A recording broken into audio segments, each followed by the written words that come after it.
I pointed at the car with trembling hands. Where did you get the money to buy that thing?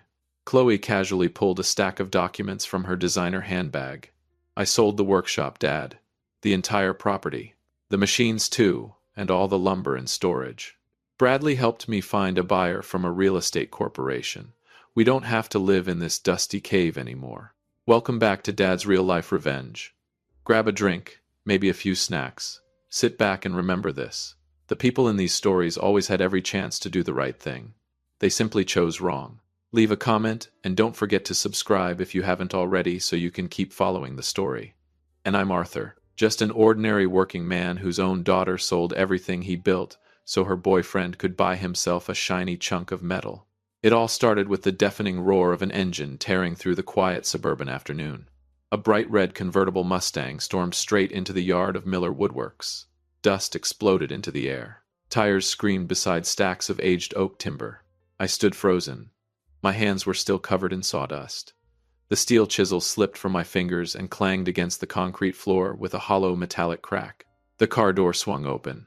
Chloe stepped out in expensive high heels. Behind her came a stranger in a glossy, tailored suit. Chloe looked at her father without the slightest hint of guilt. She pointed proudly at the car and smiled. "What do you think, Dad? This is our future." Her fiancé Bradley walked forward. He pulled a handkerchief over his nose as if the smell of wood and machine oil disgusted him. Then he slapped the hood of the Mustang. $200,000, old man. A real beast. My chest tightened. Every muscle in my face twitched with shock. "You did what? You sold this workshop. This place is 40 years of my sweat and blood. This is what raised you." Chloe shrugged.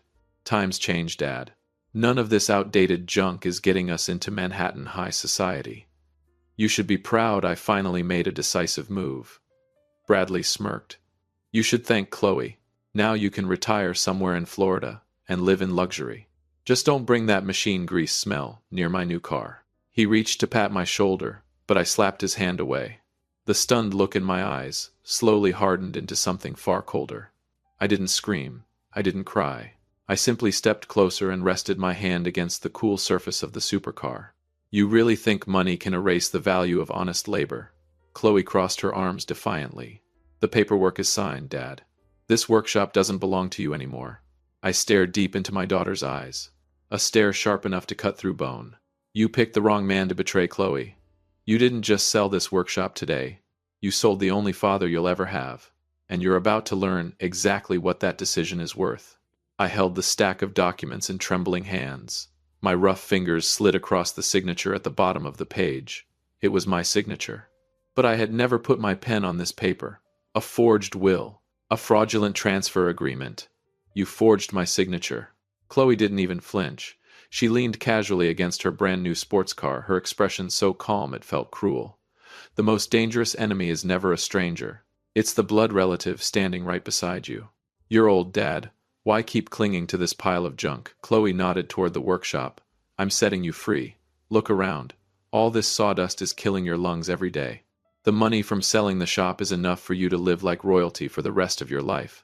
And most importantly, Bradley finally has startup capital for crypto investments." Bradley stepped forward. He straightened my collar with fake politeness. "Don't be so stubborn, old man. Nobody works with their hands in New England anymore.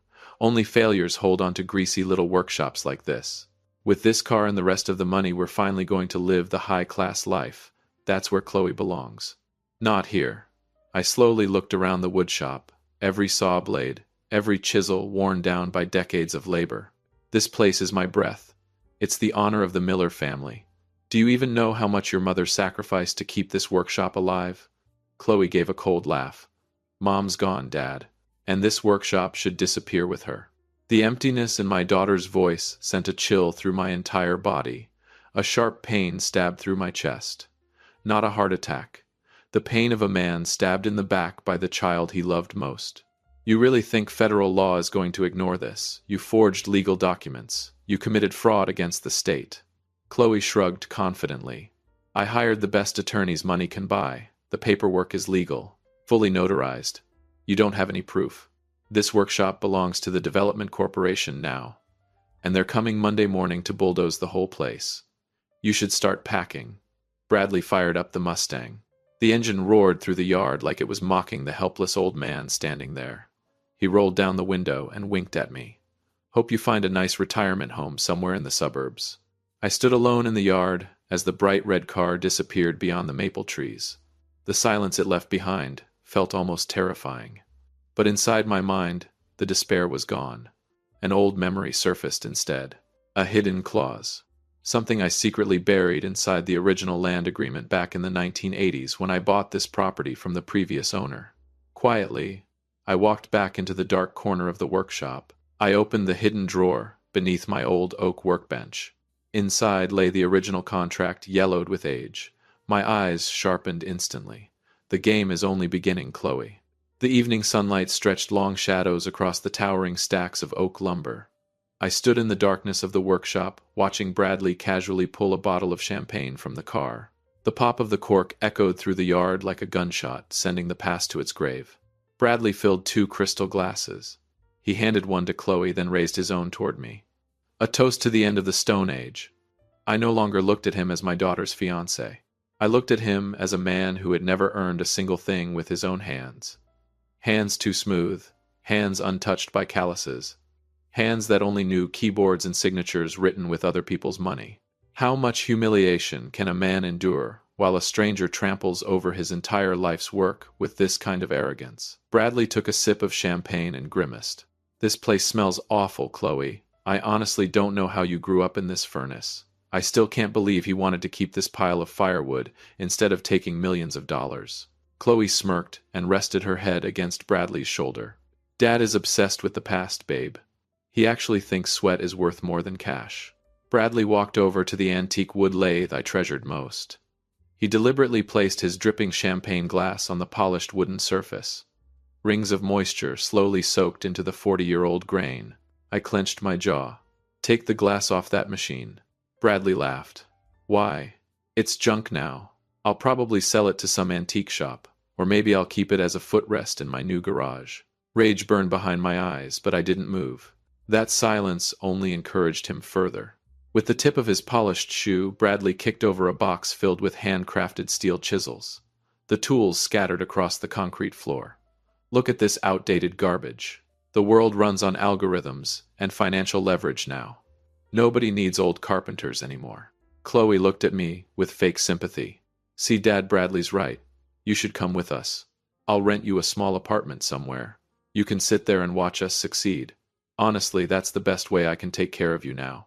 Bradley twirled the Mustang keys around his finger and pressed the unlock button. The sharp electronic beep sounded like one final act of mockery. Come on, Chloe.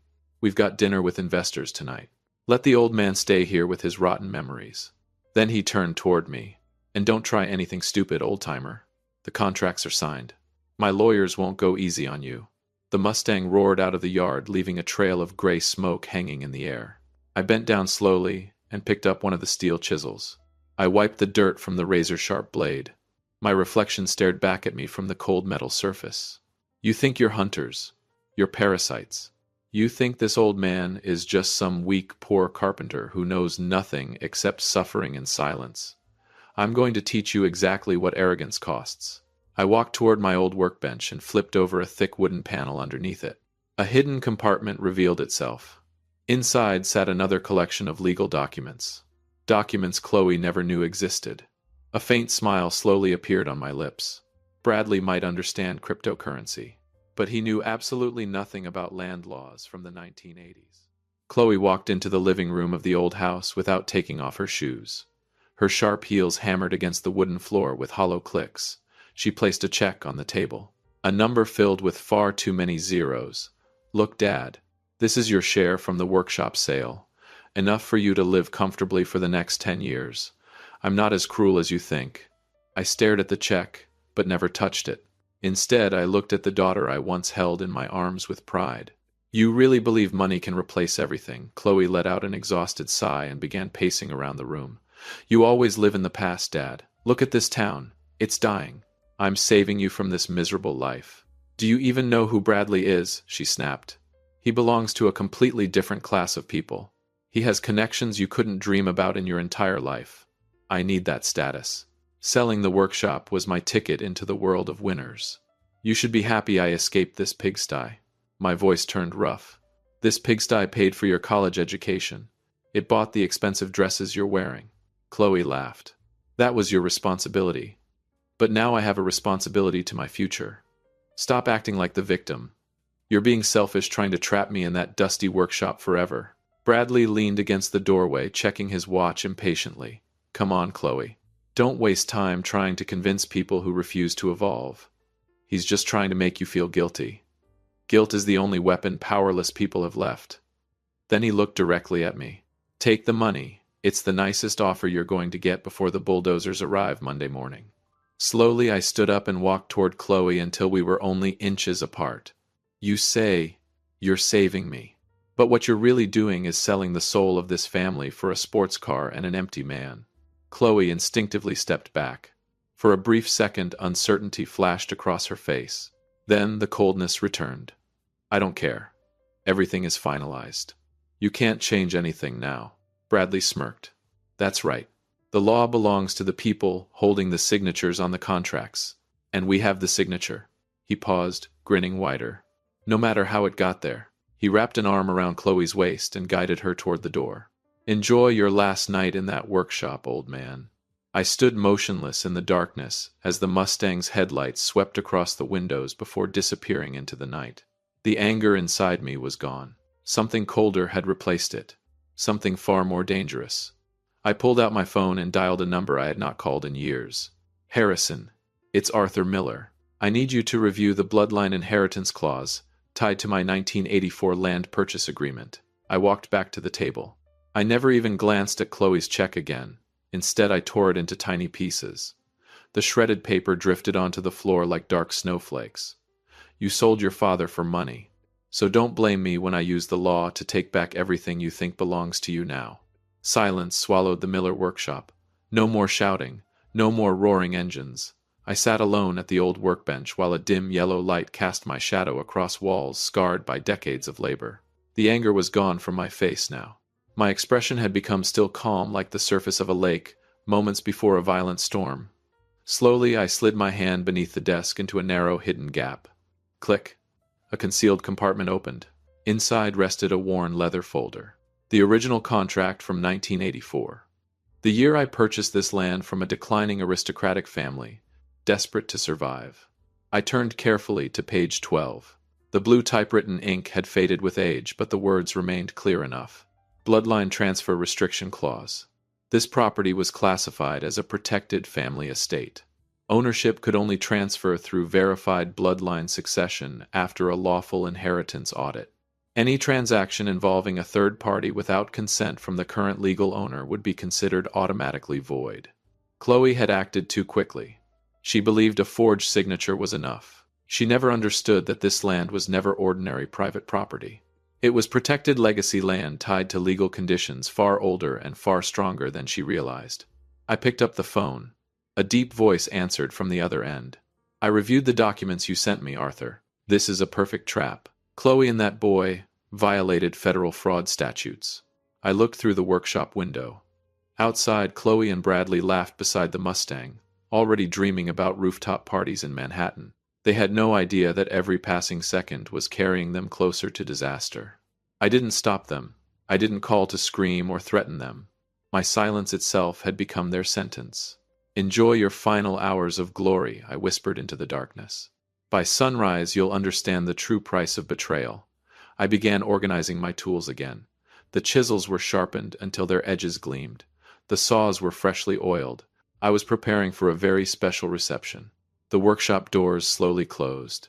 The deadbolt clicked into place with a dry, metallic sound.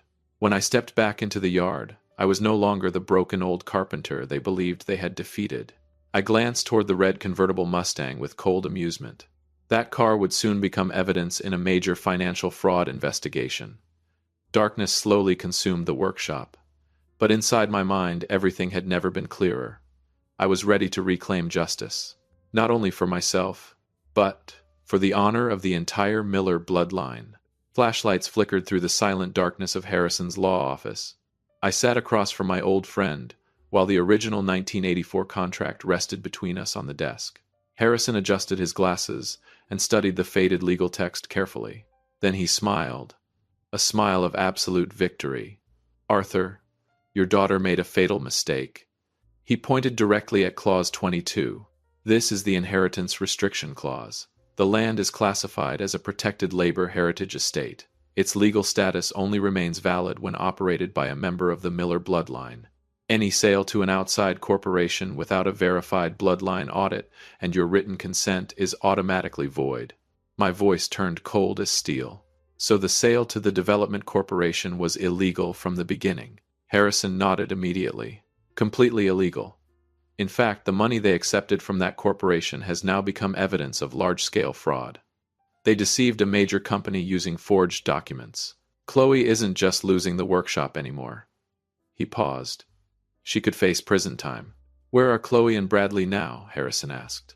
I glanced at my watch. "At a luxury hotel downtown. Celebrating. They think bulldozers are arriving Monday morning to flatten the workshop." My fists slowly tightened. They have no idea I already contacted the sheriff's office.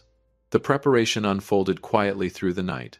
I coordinated with asset recovery teams and legal investigators. Every detail moved in silence to ensure not a single warning reached Chloe or Bradley. I wanted them to feel the collapse at the exact moment their confidence peaked. "That is the purest punishment for arrogance. My daughter chose money over family," I said quietly. "So I'll let money destroy the future she traded everything for." Bradley thinks that Mustang can drive him away from poverty. But soon he'll realize that car is nothing more than the chain dragging him into a prison cell. The clock on Harrison's office wall struck midnight. I rose slowly from my chair. "It's time." The recovery teams were already in position. The sheriff's department had prepared the warrants. The hunt had begun.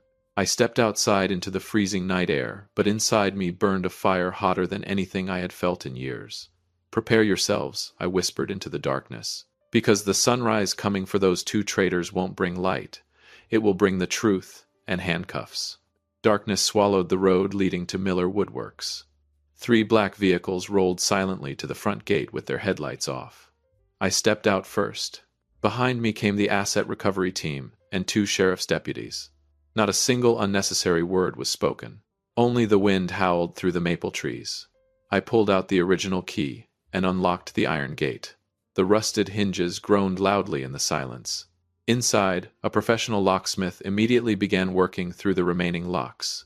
One by one, the old security systems were disabled and replaced with modern digital surveillance equipment. At the same time, across town at the downtown hotel, Chloe and Bradley were still drowning themselves in celebration. They had no idea the red Mustang convertible was already under seizure orders. The recovery team approached the vehicle carefully. The car had been purchased using fraudulent funds. A tow operator slid heavy cables beneath the chassis and secured the hooks into place. One of the deputies looked toward me. "You're absolutely certain about this?" I nodded slowly. My eyes had become as cold as sharpened steel chisels. This stopped being a family matter the moment they forged my name onto legal contracts. Now the law takes everything back. Everything moved quickly after that. The workshop's machinery was officially sealed under legal protection. The forged paperwork Chloe had left behind inside the office drawers was confiscated as evidence. I stood silently while the Mustang was slowly lifted onto the tow truck.